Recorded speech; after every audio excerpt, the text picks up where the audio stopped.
is, and I tell you what, I do think a work-life balance is really important. I think it's fantastic to want to spend time with your wife and your children. But effectively, I think what Keir Starmer was saying on this radio show is he was trying to come across as though he has that kind of work-life balance, like he is a regular person.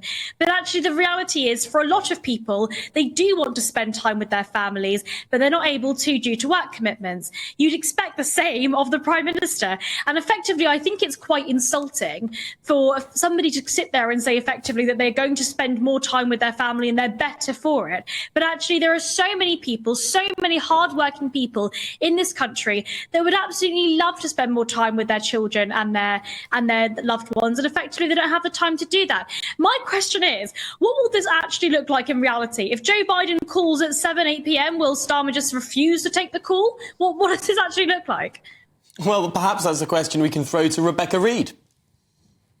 Well, I'm somebody who actually has a child, and I also have boundaries about when I will work, and I have never missed bedtime, apart from on rare occasions where I've been by pre-arrangement away on holiday. But for the entirety of our life, I'm home at 7 p.m. to do bedtime, because there is nothing more important and there is no career more important to me. And I think we've had a Prime Minister who has very widely spoken about his very intense work schedule and not sleeping very much, and he hasn't done a stunning job. So I'm thinking maybe it's time to give a go to a guy who might be in bed by 9 o'clock on a Friday and get a good night's sleep.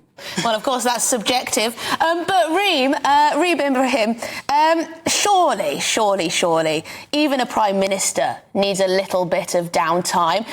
Keir Starmer did justify this by saying that you don't always make the best decisions when you have absolutely no work-life balance. I'm not saying that prime ministers shouldn't have a work-life balance. I think it's fantastic for everybody to try and have a work-life balance. My issue with this in particular is he's effectively trying to portray himself as somebody who is a family man that is a much better person than anybody else because he's prioritizing time for his family.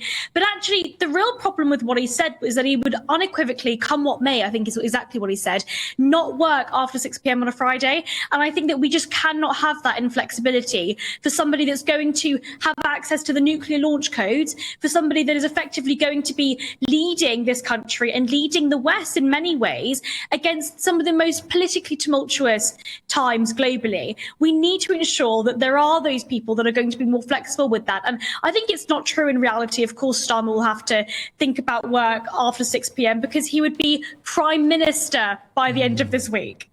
Rebecca Reid, is that not perhaps an issue that we should take with what was said? Being Prime Minister is not like any other job, and perhaps trying to carve out specific, defined time at a time when your enemies around the world know that you won't be at your desk paying attention. I mean, it's just giving them a free shot, isn't it? No, I think if anything, it's a power move. Like Winston Churchill famously had an afternoon nap and that was his time to recharge. It's perfectly reasonable and sensible to find your own rhythms in the way that you work best. And honestly, I think it'd be quite impressive if Biden rings and says, I want to talk to you, and they're like, sorry, Keir's with his kids.